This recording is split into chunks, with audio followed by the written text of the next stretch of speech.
On 17 December 1975, von Schedvin, a Swedish student in London, traveled all the way from London to India in a van for 22 days.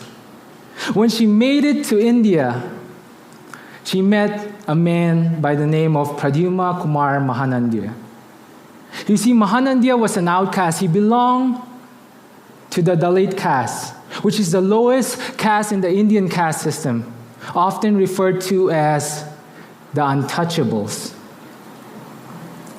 See, Mahanandya was a street artist, drawing portraits of anyone interested in the streets of New Delhi.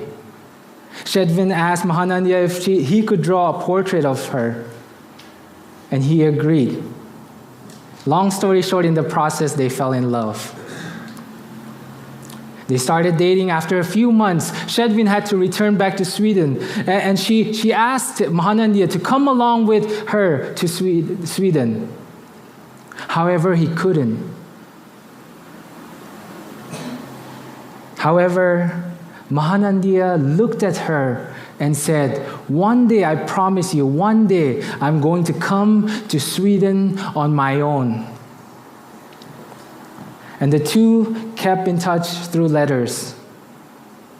But you see, days became weeks, and weeks became months, and months became years. And the hope of ever meeting again seemed impossible.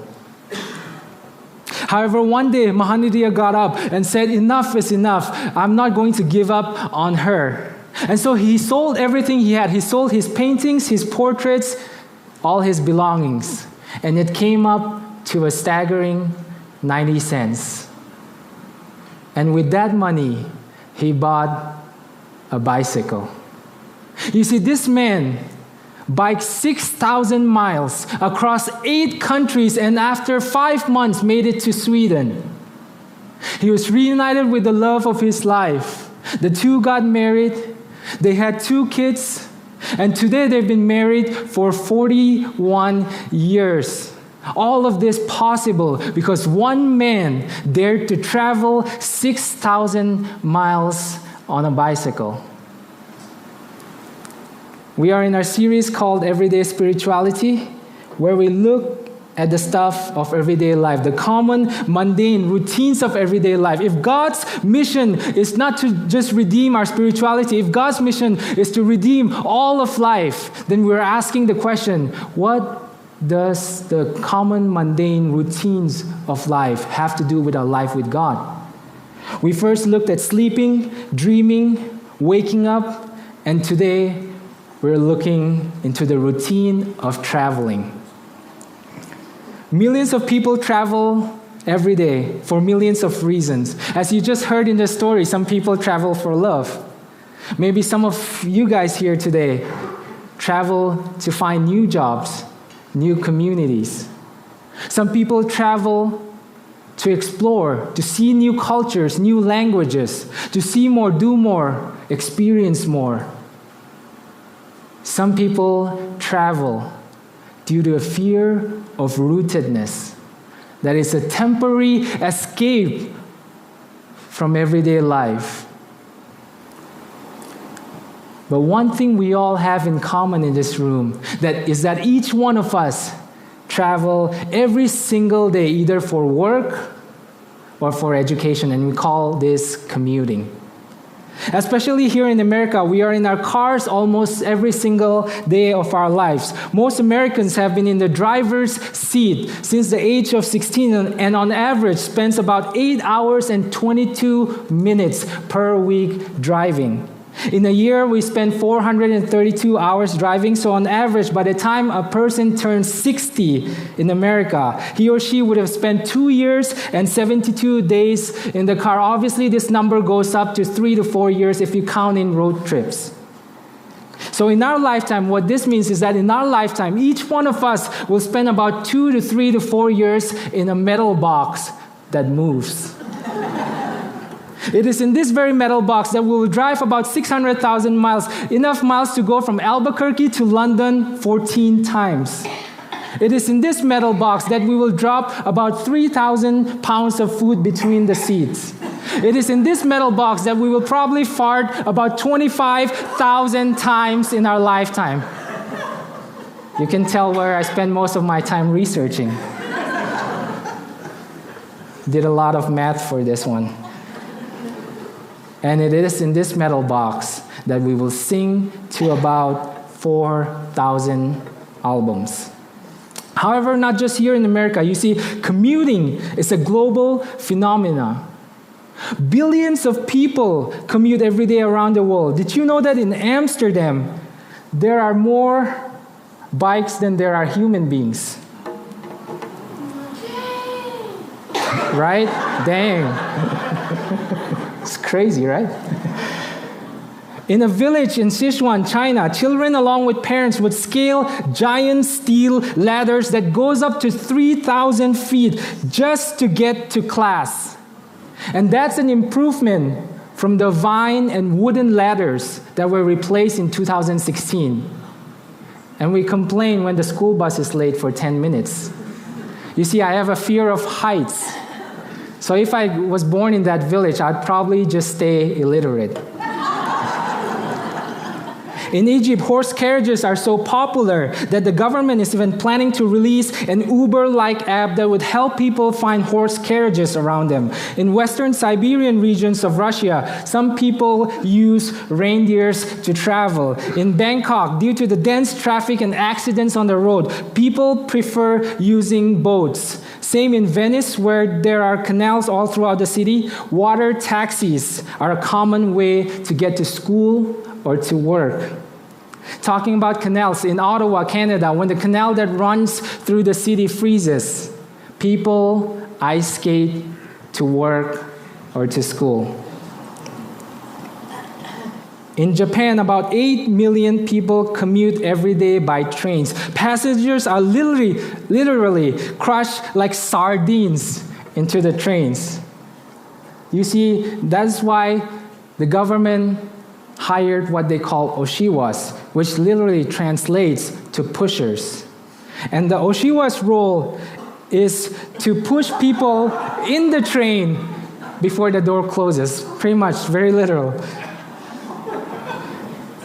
However, about 4,000 miles away from Japan is India, where there are staggering 23 million people who commute every day by trains. You see, there are no oshiwas in India because oshiwas themselves would be pushed into the train by the hordes of people constantly coming in from behind. It is so crowded that people make up their own space in India. They just chill on top of the trains. You see, Indians often refer to this as first-class seating. You get constant fresh air, 360 view of the land, and free tanning. One last one. There are so many cars in China that in August 13, 2010, the National Highway 110 to Beijing had people stuck in traffic, not just for an hour or 2 hours, not just for a day. They were stuck in traffic for 11 days. People could move just a mile per day. And you thought Paseo during rush hour was terrible. After this incident, people were so traumatized that whenever they would go out, they would always carry a stove, some packet of ramen, and water, just in case they get stuck in traffic for another week. This goes to show that all around the world, from the beginning of time to this day, from the youngest to the oldest, every human being travel all around the world every single day. And it begs the question, why? Why do we as humans travel? Well, there are two fundamental reasons as to why we travel. First, we travel because we are limited to our bodies. In other words, we are not God. God is omnipresent. He's everywhere at once. You and I are bounded by time. We live and breathe and move forward within the boundaries of time. While God is not inside of time, He's outside of it. So tomorrow is not a place. Tomorrow is not a thing that God is looking forward to. Tomorrow is a place God is already at even right now. God is also not bounded by space. He's present everywhere at the same time. So even this morning, God is present in our singing during our worship here at Refuge Church, Taylor Ranch, Albuquerque, just as much as He's present with our Christian brothers and sisters in China who during worship are so scared they might get caught that they would just hum the words or sit in silence. God is as present with them just as much as He is with the Awa tribe in the Amazon rainforest, who are yet to hear the gospel for the very first time. You see, God is present in our singing, in our dancing, just as much as He's present in our suffering and silence. The psalmist writes in Psalm 139, "Where can I go from your spirit? Or where can I flee from your presence? If I ascend to the heaven, you are there. If I make my bed in Sheol," which means the underworld, "you are there. If I take the wings of the morning," meaning east, "and settle at the farthest limits of the sea often referred to the west, even there your hand shall lead me, and your right hand shall hold me fast." As human beings, we are placed, and so we travel. The book of Genesis, the first book of the Bible, talks about God's intention in making human beings. In Genesis chapter 2, it says, "The Lord God took the man and put him in the Garden of Eden to till it and keep it. And the Lord God commanded the man, 'You may eat freely of every tree of the garden, but the tree of the knowledge of good and evil you shall not eat, for in that day that you eat of it, you shall die.'" Granted, this passage doesn't have much to do with travel, right? But it reveals to us that fundamentally, Adam does not have everything he needs in himself to survive. You see, everything he needed was in the garden, but he still needed to get up and walk to the tree in order to enjoy it. Which leads me to my second point. We travel to survive. We travel because we need to survive. In December of 2008, one of my favorite memories of traveling was when my good friend Paja invited me to his village in Nagaland, Northeast India.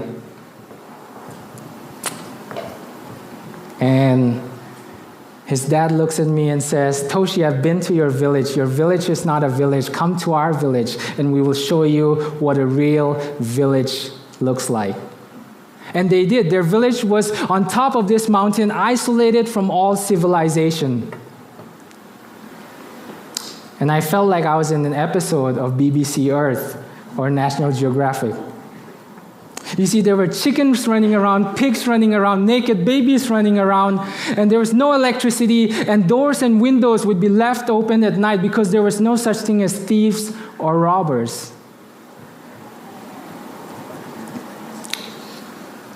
And I remember that night, there was a man with a lantern that was walking around the village making some kind of announcement in their tribal language. I looked at Paja and said, what is he announcing about? And he replied to me with a smile, "Oh, Dad, we're going to the grocery store tomorrow." So I said, all right, went to bed. Early next morning, all the villagers gathered in the center of the village. And I thought we were going to a nearby grocery store. But you see, we had to trek 5 miles down this mountain. It was so steep that I had to hold on to a tree, look to the next tree, let go of this tree, and start sprinting, hoping that I would catch this next tree. While the villagers were barefoot, laughing at me, walking casually, like gravity is their cousin. When we got to the bottom of the mountain, I looked at Paja and I said, "Hey, so where is this grocery store?" And he pointed to the stream and said, "There it is." The villagers split in two, and they built kind of like dams with mud, which trapped all the fishes in the middle. But you see, it was still really hard to catch the fish because the fish were slimy and really fast. And what blew my mind is some of the villagers started looking for this magic tree, this special kind of tree. When they found this tree, they cut the bark of that tree and pounded it until it became powder. and they sprinkled it in the water, which paralyzed the fish. Like the fish just stayed there. And so now children were coming out of nowhere, naked babies, grabbing the fish, putting it in their bags, and just walking away. You see, this goes to show that whether we are villagers in the most remote parts of India, or we live in one of the most, if not the most developed country in the world, we all travel because all that we need does not spring up from our bedrooms when we wake up every morning. The villagers knew that day they had to trek 5 miles down and 5 miles back up so that they could place food in front of their families that night. Even here, in order to have food in our fridge or to feed our families, we have to drive to our local grocery store, whether that's Smith's, whether that's Sprouts, or if you want to postpone your paying your student loans, Whole Foods.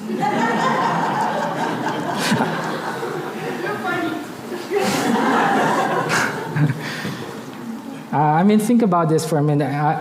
I really don't know if you guys, I have never thought about this before working on this sermon.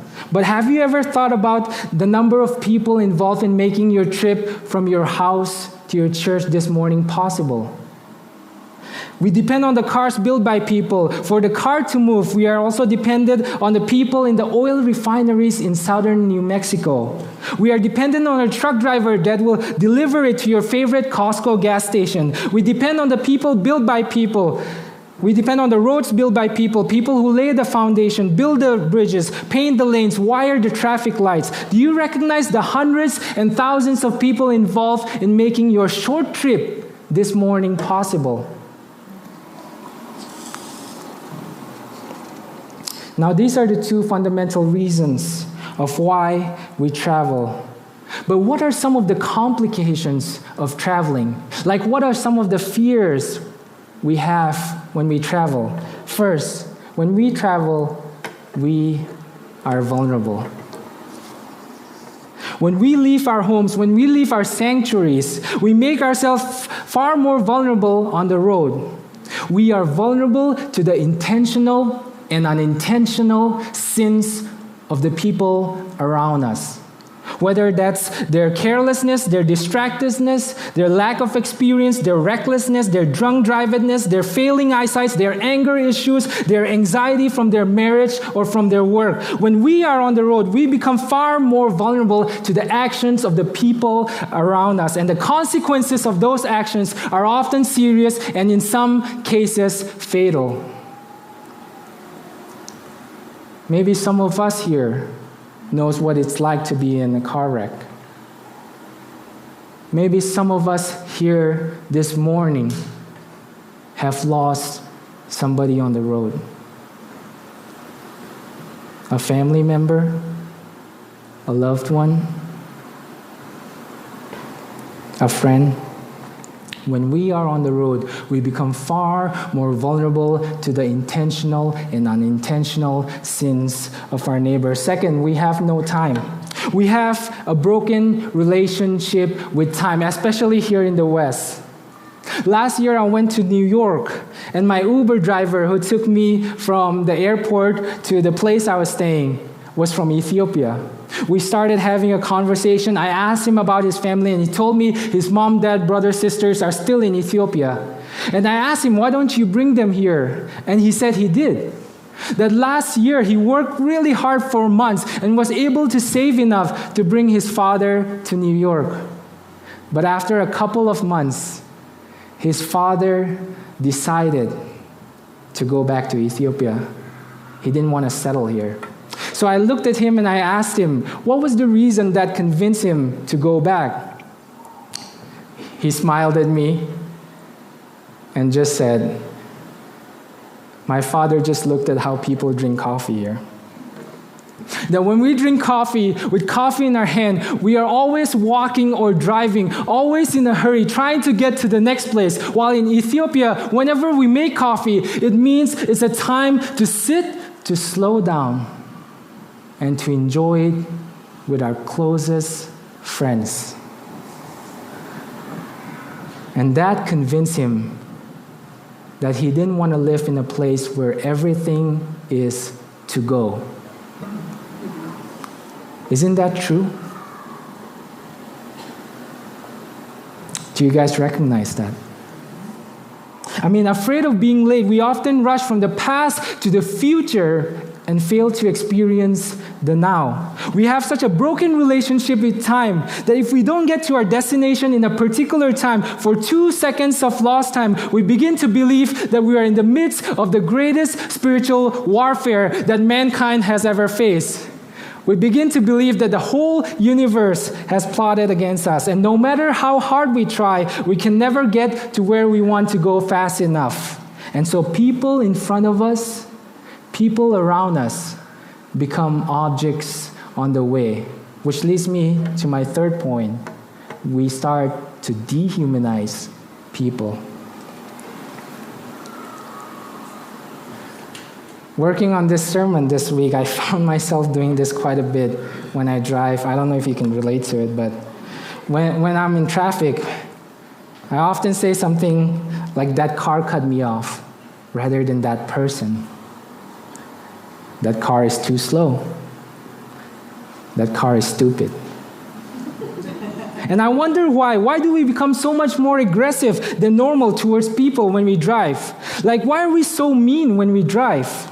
It's almost like when we are in our cars, when we are guarded, when we are in our metal boxes, we feel like it's okay to scream at people, yell at them, stare at them critically, harass them, flip them off. Things we would not normally ever do to another human being face to face becomes okay when we drive. You see, when we drive, we fail to see that to our left is a single mom of 4 kids who's working 14 hours a day to make sure that her kids have food in their stomach before they go to bed. When we drive, we fail to see that to our right is a college student whose dream is to become a doctor someday. When we drive, we fail to see that behind us is a grandma who's been fighting cancer for the past 4 years. When we drive, we fail to see that in front of us is a divorced father who hasn't seen his children in 6 years. People with rich stories become obstacles on our way when we drive. So then, what does it mean for us as followers of Jesus? How might we travel differently? How might we as followers of Jesus, how are we called to live on the road as believers? The passage I want us to look at is the parable of the Good Samaritan that was just read this morning. Obviously, this parable is primarily about following Jesus and learning to love one's neighbor. But I want you to notice where this parable takes place. It takes place on the road. It takes place in the midst of travel. Luke 10, verse 30, it says, Jesus replied, "A man was going down from Jerusalem to Jericho and fell into the hands of robbers, who stripped him, beat him, and went away, leaving him half dead. Now by chance a priest was going down that road, and when he saw him, he passed by on the other side. So likewise a Levite, when he came to the place and saw him, he passed by on the other side. But a Samaritan, while traveling, came near him, and when he saw him, he was moved with pity. He went to him and bandaged his wounds, having poured oil and wine on them. Then he put him on his own animal, brought him to an inn, and took care of him." So a man was traveling from Jerusalem to Jericho, and this was an infamous road, often referred to as the Bloody Way, because it was infested with bandits and robbers. Our traveler is met by some robbers. He's beaten up, he's robbed, he's stripped naked, and he's left for dead on the side of the road. 3 characters pass by that road. First, a priest comes down the road and sees the naked man. He fears touching the body in case he was dead, because by Jewish law, if you touch the body, it would make you unclean for 7 days. And he's a priest. That meant that he couldn't go in the temple for 7 days. He feared defilement.